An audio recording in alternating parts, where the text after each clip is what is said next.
মহান মে দিবস, এই দিবসের তাৎপর্য আলোচনা আমাদের মঞ্চে যারা আছেন তাদের মুখ থেকে আমরা শুনব। ইতিহাস ভিত্তিক যে আলোচনা সেগুলো তাদের মুখ থেকে শুনব। আমি বক্তব্য সংক্ষিপ্ত করার লক্ষ্যে দুই একটি কথা আলোচনায় আনতে চাচ্ছি। সম্মানিত উপস্থিতি, প্রিয় সহকর্মী শ্রমিকবৃন্দ, আপনারা জানেন বিগত সরকার যে একটি সড়ক পরিবহন আইন করেছে, সেই আইনের যে শাস্তির বিধান রাখা হয়েছে সেটা সড়ক পরিবহন শ্রমিকদের জন্য একটি কালো আইন। সেই আইনের বেশ কিছু ধারা আমরা সংশোধন করার জন্য বারবার তাগাদা দেওয়ার পরও বিগত সরকার সেটাকে কর্ণপাত করে নাই। আমরা বর্তমান সরকার বহু আইনের পরিবর্তন করছে, সেই আইনগুলো যাতে সংশোধন করে বাস্তব ভিত্তিক ন্যায্য ভিত্তিক শ্রম আইন বা সড়ক পরিবহন আইন যাতে সংশোধন হয় সেই বিষয়ে আমি আজকের এই আলোচনায় দাবি রাখছি। আমার সম্মানিত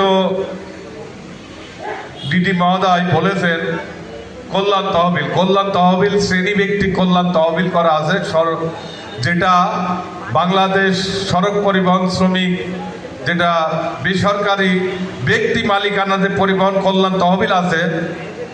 এইখানে আপনারা জানেন, যারা অনেকেই জানেন না যে আবেদন করলেই পাবেন এমনটা বিষয় নাই। বেশ কিছু গুরুত্বপূর্ণ শর্ত প্রদান করা হয়েছে, যে শর্তগুলো ফিল করা অনেক কঠিন, যেখানে একটা ডাটাবেজের প্রয়োজন। আমি শ্রম অধিদপ্তরকে অনুরোধ করব, যদি সরকারিভাবে অনলাইন ভিত্তিক ট্রেড ইউনিয়নগুলো যদি ডাটাবেজের আওতায় আনা যায়, সেই ক্ষেত্রে ট্রেড ইউনিয়নের স্বচ্ছতা বৃদ্ধি পাবে এবং আগামী দিন যদি আপনারা ডাটাবেজের মাধ্যমে যদি হিসাব সংরক্ষণ করেন, যেহেতু প্রত্যেকটি ট্রেড ইউনিয়নের হিসাব একই দ্বারা একই রকম রিটার্ন দাখিল করতে হয়, যদি সরকারিভাবে সেই ডাটাবেসটা যদি আমরা তৈরি করতে পারি, সেই সফটওয়্যার তৈরি করতে পারি, তাহলে শ্রমিকের কাছে শ্রমিক ট্রেড ইউনিয়নগুলো আরও আস্থাশীল হবে, আরও বেশি স্বচ্ছতা দেখা দেবে এবং শ্রমিকগুলো ট্রেড ইউনিয়ন করতে আরও বেশি আগ্রহী হবে।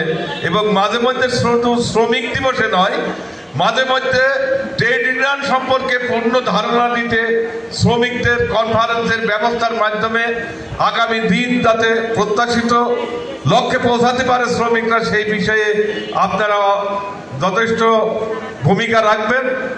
এবারের প্রতিপাদ্য বিষয় সুস্থ শ্রমিক কর্মধার আসবে এবার নবপ্রভাত। এই প্রত্যাশা রেখে আগামী দিনের নবপ্রভাত আমাদের